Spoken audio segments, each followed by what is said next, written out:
जय हिंद साथियों UP police constable का जो 30 अगस्त का सेकंड शिफ्ट का एग्जाम था वो हो चुका है और सेकंड शिफ्ट में जितने भी प्रश्न पूछे गए हैं उन्हें इस वीडियो में हम करेंगे।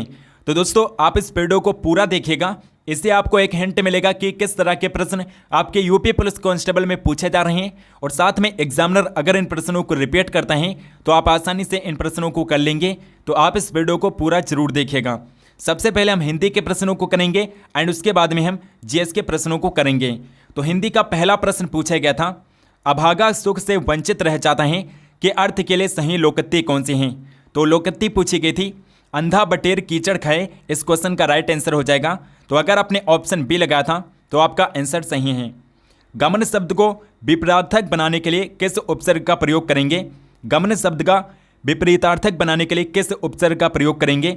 आ उपसर्ग का प्रयोग करेंगे। दोस्तों गमन का मतलब होता है जाना और आ उपसर्ग का प्रयोग करेंगे तो क्या हो जाएगा, आगमन हो जाएगा। आ उपसर्ग का प्रयोग करेंगे तो आगमन हो जाएगा और आगमन का अर्थ क्या हो जाएगा, आना हो जाएगा। निम्नलिखित में से कौन सा शब्द संबंधवाचक सर्वनाम है। संबंधवाचक सर्वनाम कौन सा है, तो जो है दोस्तों जो और सो क्या होते हैं, संबंधवाचक सर्वनाम होते हैं। कारक के कितने भेद होते हैं। कारक के दोस्तों 8 भेद होते हैं, 8 भेद होते हैं कारक के। इनमें से किसके रचनाकार तुलसीदास नहीं हैं। तो खुमांड रासो जो हैं इसके रचनाकार तुलसीदास नहीं हैं। कवितावली, रामचरितमानस और विनय पत्रिका जो हैं ये तुलसीदास की रचनाएं हैं, लेकिन खुमान रासो जो हैं ये दलपति विजय की रचना हैं। अगला प्रश्न है दोस्तों, स्वर ए और ऐ का उच्चारण स्थान कौन सा है। कंठ तालब है दोस्तों, स्वर ए और ऐ का उच्चारण स्थान है कंठ तालब। स्वर्ग, पृथ्वी और हरिण शब्द किसके अनेकार्थी शब्द हैं। गोचर के अनेकार्थी शब्द हैं दोस्तों, गोचर के अनेकार्थी शब्द हैं। सन 1973 में साहित्य अकादमी पुरस्कार प्राप्त आलोक पर्व किसकी रचना है। हजारी प्रसाद द्विवेदी की रचना है। आलोक पर्व जो है हजारी प्रसाद द्विवेदी की रचना है। 2002 में 2 पंक्तियों के बीच कविता के लिए साहित्य अकादमी पुरस्कार किसे दिया गया था। 2 पंक्तियों के बीच कविता के लिए 2002 में राजेश जोशी को साहित्य अकादमी पुरस्कार दिया गया था, राजेश जोशी को। स्वर संधि कितने प्रकार की होती हैं। 5 प्रकार की स्वर संधि होती है दोस्तों, दीर्घ संधि, यड़ संधि, आयाद संधि और इसके अलावा वृद्धि संधि होती हैं। तो स्वर संधि 5 प्रकार की होती हैं। वो घर से बाहर गया, इस वाक्य में कौन सा कारक है। तो घर से बाहर जा रहा है यानी कि अलगाव की बात हो रही है, तो यहाँ पर अपादान कारक हो जाएगा, यहाँ पर अपादान कारक हो जाएगा। निम्नलिखित में से कौन सा शब्द त्र्यंबक का पर्यायवाची नहीं है। तो त्र्यंबक का पर्यायवाची कौन सा नहीं हो जाएगा। तो त्रिलोक जो है दोस्तों, त्रिलोक ये त्र्यंबक का पर्यायवाची नहीं है। विरूपाक्ष, त्रिदृश और त्रिचक्षु जो हैं ये सारे त्र्यंबक के पर्यायवाची हैं, लेकिन त्रिलोक जो हैं ये पर्यायवाची नहीं है त्र्यंबक का। अगला प्रश्न पूछा गया था कि कौन सा वाक्य शुद्ध है। शुद्ध वाक्य पूछा गया था, तो ऑप्शन बी जो है दोस्तों रामचरितमानस एक धार्मिक ग्रंथ है। ऑप्शन बी जो है राइट आंसर हो जाएगा, शुद्ध वाक्य हो जाएगा। रामचरितमानस में जो रामचरितमानस जो होता है इसमें स्पेस नहीं होता है दोस्तों। यहाँ पर आप ऑप्शन डी, सी और ए में देखेंगे तो यहाँ पर स्पेस दे रखा है, तो यहाँ पर ऑप्शन बी हमारा राइट आंसर हो जाएगा। निम्नलिखित में से किस रस का अस्थायी भाव क्रोध है। तो रौद्र रस का अस्थायी भाव क्रोध होता है, रौद्र रस का। श्रुति सम भिन्नार्थक शब्दों के जोड़े पहचानिए।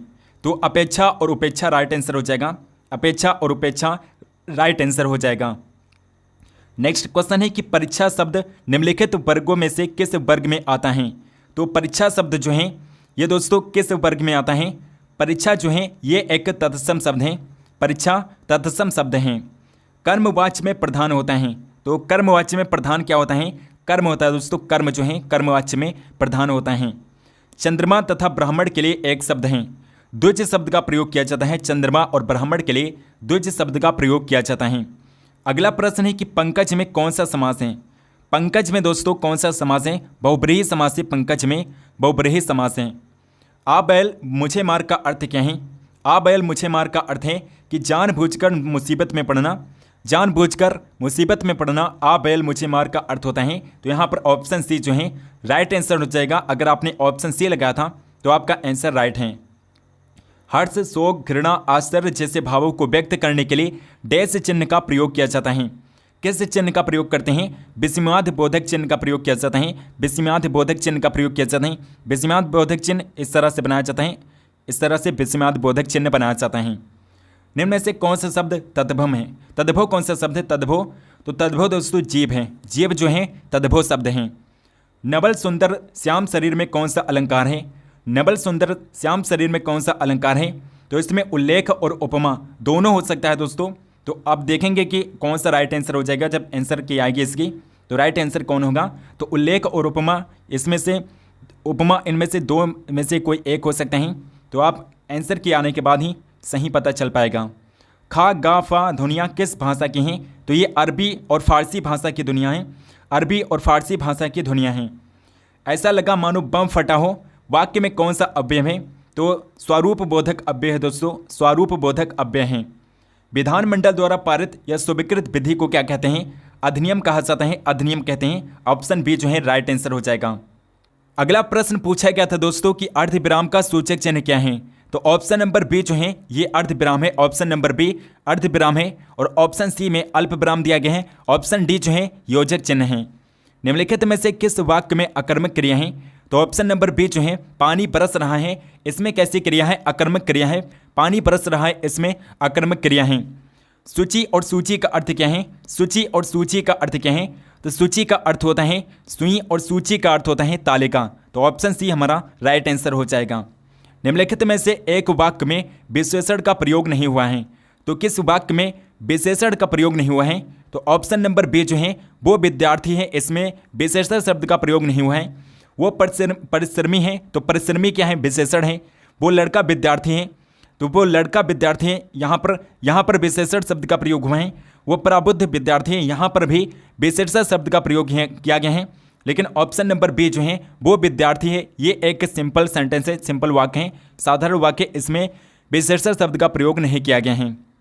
अगला प्रश्न पूछा गया था कि अन्य से अनन्या किसकी रचना है? अन्य से अनन्या किसकी रचना है? ये प्रभा खेतान की रचना है दोस्तों, प्रभा खेतान की रचना है अन्य से अनन्या। अर्घ्य शब्द का समभिन्नार्थक शब्द क्या है? पूजनीय होता है दोस्तों, पूजनीय जो है ये अर्घ्य शब्द का समभिन्नार्थक होता है। अगला प्रश्न है कि सभ्यता का अभिप्राय क्या है? गद्यांश के प्रश्न है कि सभ्यता का अभिप्राय क्या है? तो सभ्यता का अभिप्राय हो जाएगा मानव के भौतिक विकास का विधायक गुण। मानव के भौतिक विकास का विधायक गुण इस क्वेश्चन का राइट आंसर हो जाएगा। संस्कृति का अभिप्राय क्या हो जाएगा? संस्कृति का अभिप्राय क्या हो जाएगा? मानव की आत्मिक उन्नति का संवर्धन आंतरिक गुण इस क्वेश्चन का राइट आंसर हो जाएगा। नेक्स्ट क्वेश्चन है कि संस्कृति का मूल स्वभाव है कि वो आदान प्रदान से बढ़ती हैं। संस्कृति का मूल स्वभाव है कि वो आदान प्रदान से बढ़ती हैं। यही हमें गद्यांश से इसका राइट आंसर मिलता है। संस्कृति सभ्यता से इस रूप से भिन्न है कि संस्कृति सभ्यता की अपेक्षा अत्यंत सूक्ष्म होती हैं। संस्कृति सभ्यता की अपेक्षा अत्यंत सूक्ष्म होती हैं। यही ऑप्शन नंबर टी जो है राइट आंसर हो जाएगा। अगला प्रश्न पूछा गया था दोस्तों, अगला प्रश्न जो गद्यांश का पूछा गया था कि मानव की मानवीयता इसी बात में निहित है कि वो मानव की मानवीयता इसी बात में निहित है कि वो अपने मन से विद्यमान विकारों पर नियंत्रण पाने की चेष्टा करें। तो यहाँ पर ऑप्शन ए जो है राइट आंसर हो जाएगा। उत्तर प्रदेश में राष्ट्रीय शर्करा संस्थान कहाँ पर स्थित हैं? तो अब दोस्तों हम जीएस के प्रश्नों को करेंगे। उत्तर प्रदेश में राष्ट्रीय शर्करा संस्थान यानी कि एनएसआई पूछा गया था। तो ये दोस्तों कानपुर में स्थित हैं। एनएसआई कहाँ पर है? कानपुर में स्थित हैं। अगला प्रश्न है कि अंतर्राष्ट्रीय दूरसंचार संघ ITU क्या करता है? तो ये दोस्तों अंतर्राष्ट्रीय दूरसंचार को विनियमित करता है। अंतर्राष्ट्रीय दूरसंचार को विनियमित करता है। ऑप्शन सी राइट आंसर हो जाएगा। नेक्स्ट क्वेश्चन है कि सोशल मीडिया पर हैशटैग का इस्तेमाल किस लिए किया जाता है? हैशटैग का इस्तेमाल करते हैं जुड़ाव और पहुंच को बढ़ाने के लिए हैशटैग का इस्तेमाल किया जाता है सोशल मीडिया पर। चतुर्भुज सुरक्षा संवाद क्या करता है? तो चतुर्भुज सुरक्षा संवाद जो है ये क्या करता है? ये सुरक्षा उद्देश्यों के लिए समुद्री सहयोग बढ़ाता है। सुरक्षा उद्देश्यों के लिए समुद्री सहयोग बढ़ाता है। तो ऑप्शन सी जो है राइट आंसर हो जाएगा। ऑक्सीजन की खोज किसने की थी? ऑक्सीजन की खोज किया था जोसेफ प्रिस्टले ने ऑक्सीजन की खोज की थी। CPCB का मतलब क्या होता है? CPCB का मतलब होता है सेंट्रल पोल्यूशन कंट्रोल बोर्ड होता है। CPC का अर्थ क्या होता है? Central pollution control board. Option A right answer हो जाएगा। राजस्थान राज्य के मुख्यमंत्री जून 2024 तक कौन हैं? तो राजस्थान के जो मुख्यमंत्री बने हैं नए मुख्यमंत्री भजनलाल शर्मा हैं। भजनलाल शर्मा राजस्थान के मुख्यमंत्री हैं। इससे पहले जो थे अशोक गहलोत थे। अनुसंधान में डबल ब्लाइंड अध्ययन का उपयोग करने का मुख्य लाभ क्या है? अनुसंधान में डबल ब्लाइंड अध्ययन का उपयोग करने का मुख्य लाभ क्या है? तो इसका राइट आंसर क्या हो जाएगा दोस्तों? ऑप्शन नंबर डी जो है ये शोधकर्ता के पूर्व ग्रह को दूर करते हैं। ये शोधकर्ता के पूर्व ग्रह को दूर करते हैं, तो ऑप्शन डी जो है इस क्वेश्चन का राइट आंसर हो जाएगा। अगला क्वेश्चन है दोस्तों कि निम्नलिखित में से किसे कोशिका का पावर हाउस कहते हैं? तो माइटोकॉन्ड्रिया को कोशिका का पावर हाउस कहा जाता है, माइटोकॉन्ड्रिया को। लार्ज सिनेप्टिक सर्वे टेलीस्कोप LSST का मुख्य कार्य क्या है? LSST का मुख्य कार्य क्या होता है? डार्क एनर्जी और डार्क मैटर का अध्ययन करना इसका मुख्य कार्य होता है, तो यहाँ पर ऑप्शन डी हमारा राइट आंसर हो जाएगा। नाइट्रोजन का रासायनिक सूत्र यानी कि केमिकल फार्मूला क्या होता है? N2 होता है दोस्तों। N2 जो है नाइट्रोजन का रासायनिक सूत्र होता है। पुस्तक डिस्कवरी ऑफ इंडिया किसके द्वारा लिखी गई है? डिस्कवरी ऑफ इंडिया जो है ये पंडित जवाहरलाल नेहरू की पुस्तक है। पंडित जवाहरलाल नेहरू के इसके लेखक हैं। 2016 की नोटबंदी में पुराने नोट प्रस्तुत करने की अंतिम तिथि क्या थी? तो 30 दिसंबर थी। अंतिम तिथि 30 दिसंबर थी। क्षेत्रफल की दृष्टि से कौन सा देश सबसे बड़ा है विश्व में? तो रूस है दोस्तों। क्षेत्रफल के अकॉर्डिंग रूस विश्व में सबसे बड़ा देश है। और अपना भारत जो है, भारत कौन सा देश है? भारत सातवां सबसे बड़ा देश है। क्षेत्रफल के अकॉर्डिंग सबसे बड़ा देश है, सातवां सबसे बड़ा देश है भारत। मानवाधिकारों की सार्वभौमिक घोषणा अपनी 75वें वर्षगांठ पर कब मनाई जाएगी? तो कब मनाई जाएगी? 10 दिसंबर 2023 को मनाएगी। 10 दिसंबर 2023 को। निम्नलिखित में से कौन सा सोशल मीडिया प्लेटफॉर्म नहीं है?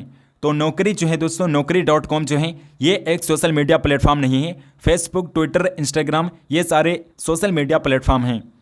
अगला प्रश्न है कि लोक लुभावनवाद का उदय वैश्विक राजनीतिक स्थिरता को किस प्रकार प्रभावित करता है? तो साझा वैश्विक चुनौतियों का समाधान करके प्रभावित करता है। साझा वैश्विक चुनौतियों का समाधान करके प्रभावित करता है, तो ऑप्शन सी हमारा राइट आंसर हो जाएगा। आतंकवाद विरोधी अभियानों का प्राथमिक उद्देश्य क्या है? आतंकवाद विरोधी अभियानों का प्राथमिक उद्देश्य क्या है? विद्रोहियों का सैन्य दमन इसका प्राथमिक उद्देश्य होता है। ऑप्शन डी हमारा राइट आंसर हो जाएगा। IGST में आई का क्या मतलब होता है? आई का अर्थ होता है इंटीग्रेटेड। आई का क्या अर्थ होता है? इंटीग्रेटेड इसका अर्थ होता है। ऑस्ट्रेलिया की राजधानी पूछी गई थी दोस्तों। ऑस्ट्रेलिया की राजधानी जो है कैनबरा होती है। कैनबरा जो है ऑस्ट्रेलिया की राजधानी है। निम्नलिखित में से कौन सा भारतीय रिजर्व बैंक RBI का कार्य नहीं है? तो RBI का कार्य क्या नहीं है? शेयर बाजारों को विनियमित करना ये RBI का कार्य नहीं होता है। शेयर बाजारों को विनियमित करना ये किसका कार्य होता है? ये दोस्तों सेबी का कार्य होता है। सेबी का कार्य होता है, ना कि RBI का। एशियाई विकास बैंक ADB क्या करता है? एशियाई विकास बैंक जो है ये इसका काम क्या होता है? ये क्या कार्य करता है? तो ये विकास परियोजनाओं के लिए वित्तीय सहायता प्रदान करता है। विकास परियोजनाओं के लिए वित्तीय सहायता प्रदान करता है एशियाई विकास बैंक। अगला प्रश्न है कि भारत में पहली पंचवर्षीय योजना कब लागू की गई थी? वर्ष 1951 में लागू की गई थी। लुइस मोंटेनेग्रो जो हाल ही में अप्रैल 2024 तक खबरों में थे, किस देश के नए प्रधानमंत्री बने हैं? तो ये पुर्तगाल के नए प्रधानमंत्री बने हैं दोस्तों, पुर्तगाल के। कौन सा संगठन दक्षिण एशिया में क्षेत्रीय कनेक्टिविटी और आर्थिक एकीकरण को बढ़ाने पर ध्यान केंद्रित करता है? तो सार्क है दोस्तों। सार्क है जो ध्यान केंद्रित करता है, बढ़ाता है। Option number C right answer हो जाएगा। भारतीय संविधान का कौन सा अनुच्छेद भाषण और अभिव्यक्ति के स्वतंत्रता की गारंटी देता है? तो अनुच्छेद 19 से जो गारंटी देता है आर्टिकल 19 से। नेक्स्ट क्वेश्चन है कि भारत के प्रथम गवर्नर जनरल देश थे। भारत के जो पहले गवर्नर जनरल थे लॉर्ड विलियम बेंटिंक थे। लॉर्ड विलियम बेंटिंक भारत के प्रथम गवर्नर जनरल थे। भारत के संविधान के देश के अनुसार साइबर अपराध राज्य के विषयों के अंतर्गत आता है। तो साइबर अपराध जो हैं 7वीं अनुसूची के अंतर्गत आता है। 7वीं अनुसूची के अंतर्गत साइबर अपराध को रखा गया है। डंपिंग का क्या तात्पर्य है? डंपिंग का क्या तात्पर्य है? क्वेश्चन पूछा गया था। तो विदेशों में उनकी लागत और उनके घरेलू बाजार की कीमत से कम कीमत पर माल की बिक्री, यही हमारा ऑप्शन नंबर सी जो है राइट आंसर हो जाएगा। नेक्स्ट क्वेश्चन है कि सिंधु जल संधि पर वर्ष में हस्ताक्षर किए गए थे। कब हस्ताक्षर किए गए थे? 1960 में, 1960 में सिंधु जल संधि पर हस्ताक्षर किए गए थे 1960 में। राष्ट्रीय समुद्री दिवस कब मनाया जाता है? तो राष्ट्रीय समुद्री दिवस जो है 5 अप्रैल को मनाया जाता है, 5 अप्रैल को। अगला प्रश्न है कि नीचे दिए गए विकल्पों में से RDX का पूर्ण रूप, RDX का फुल फॉर्म क्या होता है? तो RDX का जो फुल फॉर्म है क्या होता है? RDX का फुल फॉर्म होता है रिसर्च डिपार्टमेंट एक्सप्लोसिव होता है। रिसर्च डिपार्टमेंट एक्सप्लोसिव होता है RDX का फुल फॉर्म।